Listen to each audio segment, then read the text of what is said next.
자, 그럼 이번에는 미국 ETF와 네. 국내 ETF도 있잖아요. 예. 이 차이는 어떤 게 있을까요? 먼저 국내 ETF는 아직 해외 ETF보다 아직 운용된 기간이 많이 없습니다. 제가 알기로는 삼성자산운용에서 2002년에 처음 ETF를 출시한 걸로 알고 있는데 그럼 약 18년 정도 됐습니다. 그래서 이게 미국 ETF에 비해서 아직 역사가 좀 짧기 때문에, 그리고 우리나라 주식시장이 아직 국내 ETF보다는 아직 주식시장, 그러니까 주식 ETF 주식에 관심이 많은데 아직 국내 ETF의 비중이 작기 때문에 앞으로 점차 ETF의 비중은 높아질 수밖에 없다고 생각합니다. 왜냐하면 현재 2%라고 본다면 이게 줄어들 가능성보다는 높아질 가능성이 많은데, ETF는 그 펀드를 대체할 수도 있고, 만약에 내가 주식 투자를 하는데 만약에 손해도 많이 나고 좀 마음이 불편하다 그러면 좀 마음 편한 ETF 투자가 가능하기 때문에 주식을 하시는 분들도 ETF로 올 수 있고, 펀드를 하시는 분들 아니면 은행 예적금을 하시는 분들도 ETF는 중수익 중위험 상품이기 때문에 ETF로 올 매력적인 좀 이렇게 수단이 됩니다. 그래서 ETF 시장은 점차 커질 거라고 확신을 합니다. 그러면 해외 ETF에 이제 우리가 투자를 한다고 했을 때 이제 좀 일단은 낯설잖아요. 예. 예, 낯설기 때문에 많은 게 이제 좀 불안하기도 하고 예. 궁금하기도 한데 예. 노하우가 있다면 어떤 것들이 있을까요?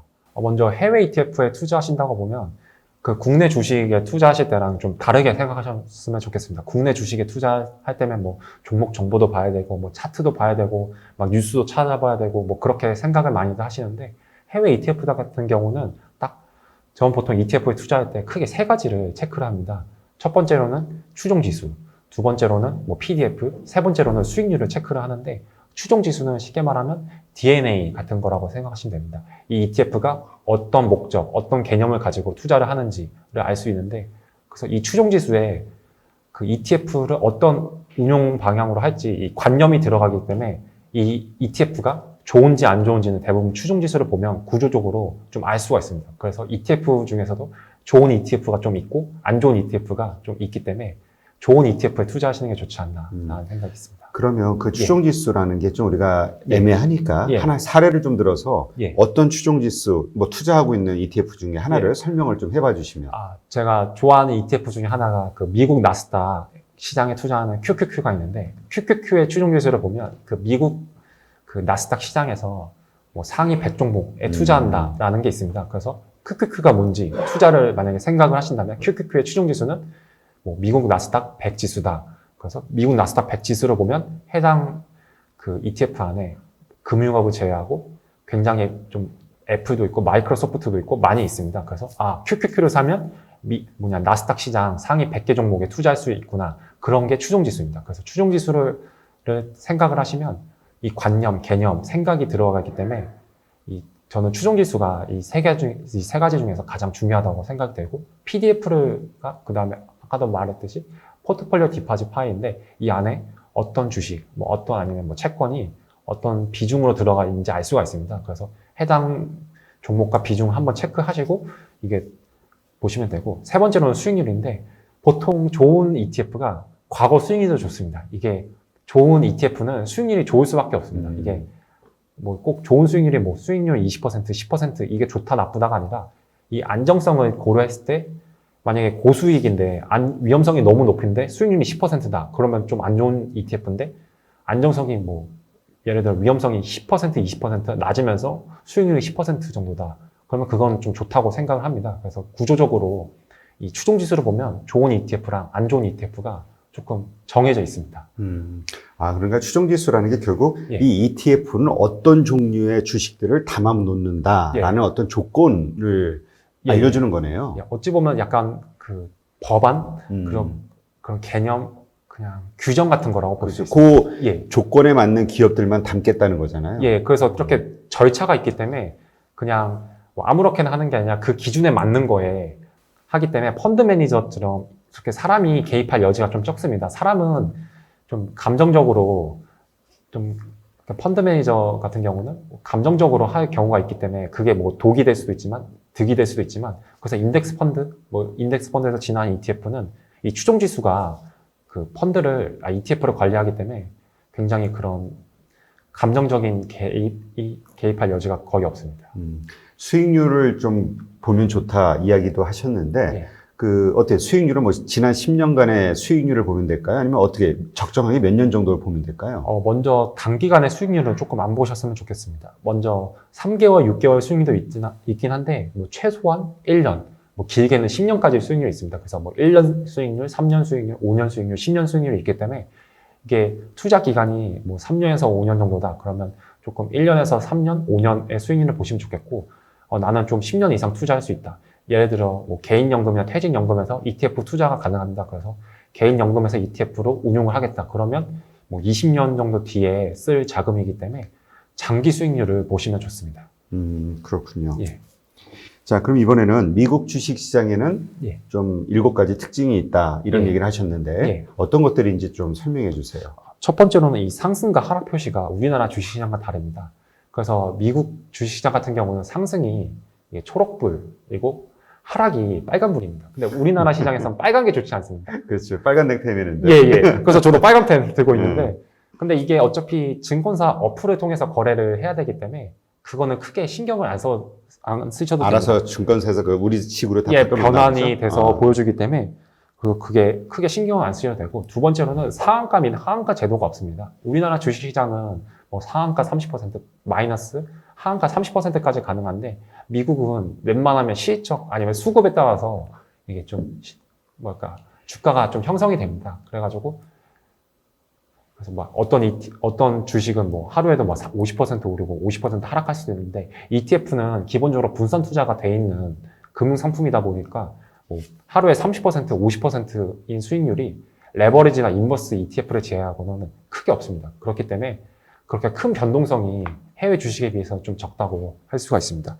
세 번째로는 주식시장 시가총액이 세계에서 가장 높습니다. 뭐 미국 주식시장을 생각하면 크게 뭐 뉴욕 거래소랑 이 나스닥 시장을 생각할 수가 있는데, 이 두 개의 시장을 합치면 거의 한 40% 중반의 시가총액을 갖습니다. 전 세계에서. 이게 굉장히 높은 수치인데, 우리나라가 경제 순위로 보면 한 10위권대의 어찌 보면 선진국인데, 우리나라 주식시장이 전 세계 시가총액으로 한 2% 정도입니다. 2%. 예. 근데 이 10%인 국가가 2%인데 1위 국가가 40% 중반이 되기 때문에 거의 과점이네요. 예. 그렇기 때문에 굳이 좋은 미국 주식시장을 놔두고 우리나라 주식시장에 투자를 해도 되지만, 그래서 저는 국내 주식시장도 좋지만 해외 시장도 좋다. 좀 다양한 투자의 선택지를 좀 넓히셨으면 좋겠습니다. 네. 그리고 네 번째로는 종목 기호를 알파벳으로 표시합니다. 아까도 말씀드렸듯이 우리나라 같은 경우는 종목 코드, 뭐 6자리 숫자로 보통 뭐 6자리. 006789 예. 이런 식으로. 근데 우리나라는 이 한글로 검색하는 게 편하기 때문에 한글로 검색하면 되는데, 특히 해외 ETF 같은 경우는 이 증권사 어플에서 이 S, 뭐 한 글자, 철자 하나만 틀려도 검색이 안 되는 경우가 많습니다. 그래서 내가 사고 싶은 ETF가 증권사에서 검색이 안 되는 경우가 많기 때문에, 그럴 때는 뭐 티커로 깔끔하게 보통 두 자리에서 네 자리 알파벳입니다. 그래서 티커를 아셔가지고 티커로 검색을 해서 거래를 하시는 게 굉장히 편리하다고 생각이 듭니다. 그리고 다섯 번째로는 주식시장 거래 시간이 좀 깁니다. 우리나라 같은 경우는 오전이랑 오후에 열리기 때문에 직장인이신 분들이라면 이게 솔직히 회사 생활 하면서 주식 투자를 하기가 좀 눈치 보이지 않습니까? 그렇죠. 좀 신경 쓸 것도 많이 있기 때문에, 특히 해외 ETF, 뭐 미국 주식시장 같은 경우는 밤 10시 반부터 거래가 가능합니다. 그래서 그때쯤이면 다들 야근을 하셔도 퇴근을 하기 때문에 가볍게 맥주 한잔 하시면서 오늘은 들어온 월급으로 어떤 ETF를 살까? 아니면 어떤 주식을 살까? 좀 마음 편하게 좀 거래가 가능하다고 생각합니다. 그리고 여섯 번째로는 우리나라 국민 입장에서 미국 주식시장, 미국 ETF에 투자하면 이게 그 자본시장법과 외국한 시장법이 적용됩니다. 이 말은 그냥 쉽게 말하면 그냥 국내 증권사 계좌로 거래를 하신다고 생각하시면 됩니다. 그래서 뭐 크게 투자자분들이라면 신경 쓸 부분은 없습니다.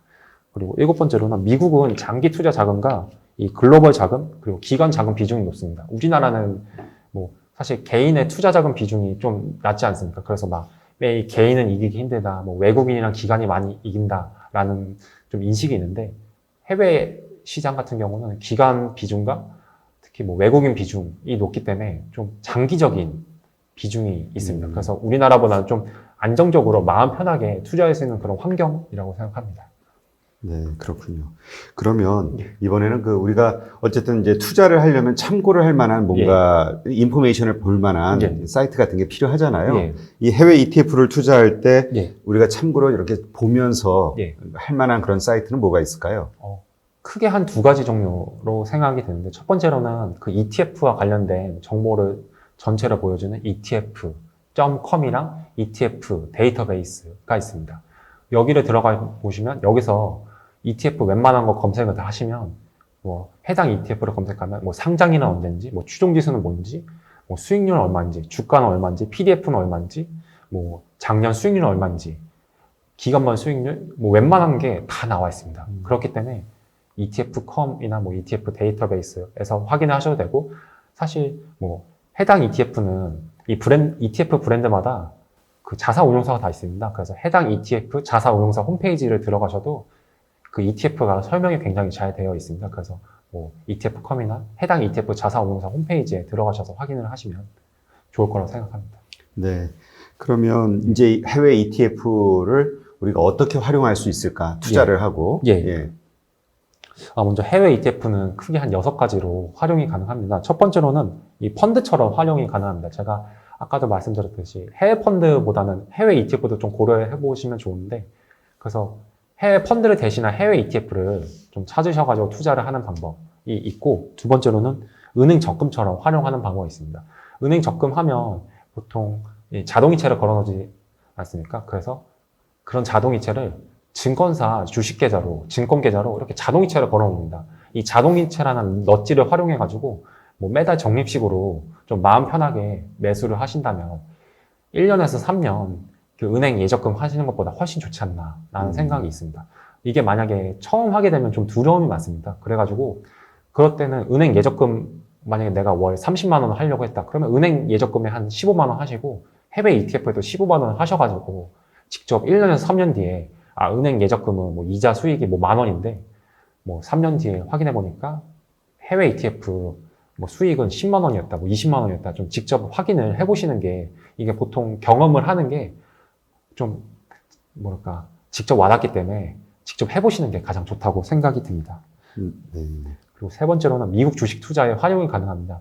보통 그 ETF 같은 경우는 PDF는 이 시가총액 순위로, 시가총액이 높은 순서대로 그 PDF 순위가 높습니다. 그래서 내가 어떤 해외 ETF, 예를 들어 뭐 해외 주식에 투자하고 싶다. 그러면 내가 뭐 IT 섹터의 주식에 투자하고 싶다. 그러면 IT 섹터 XLK의 PDF를 보시면 상위 10종목이 있습니다. 그 중에서 뭐 과거 수익률이 좋았던 거, 아니면 앞으로 전망이 좋은 거를 좀 쉽게 좀 알 수 있지 않나 라고 생각이 듭니다. 이게 해외 주식 같은 경우도 국내 주식과 다르게 정보가 많이 없습니다. 그래가지고 사실 뭐 정보가 꼭 많은 건 좋지 않기 때문에, 꼭 좋다고는 할 수 없기 때문에 그렇게 많은 정보를 아시는 건 뭐 크게 필요가 없다고 생각이 듭니다. 사실 정보가 많아가지고 부자가 될 거였으면 국내 주식 투자하시는 분들은 대부분 부자가 됐어야 되는데, 그래서 꼭 정보가 많다고 좋은 건 아니라고 생각합니다. 혼란이 좀 많아진다고 생각이 듭니다.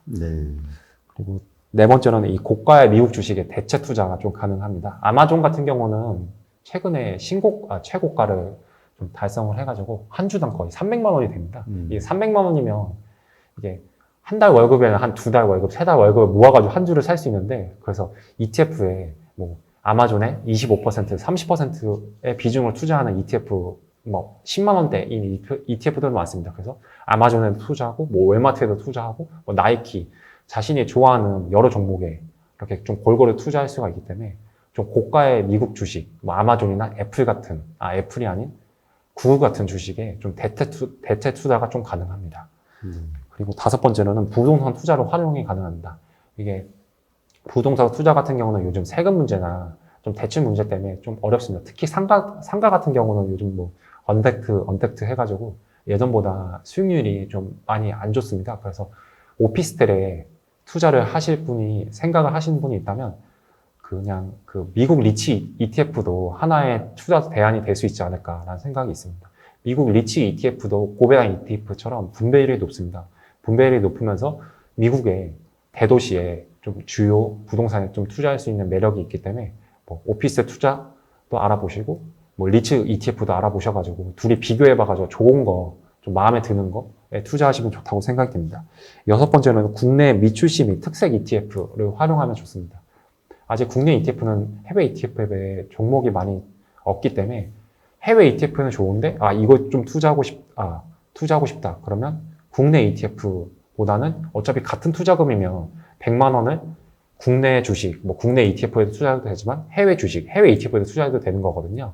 그래서 같은 투자금이면 사실 수익률이 뭐 5%인 것보다는 뭐 10%, 15% 그리고 좀 더 성장하고 좀 더 안정적인 그게 해외 시장이라고 생각이 됩니다. 그래서 그렇게 국내 미출시 및 특색 ETF로 활용을 하면 좋을 거라고 생각합니다.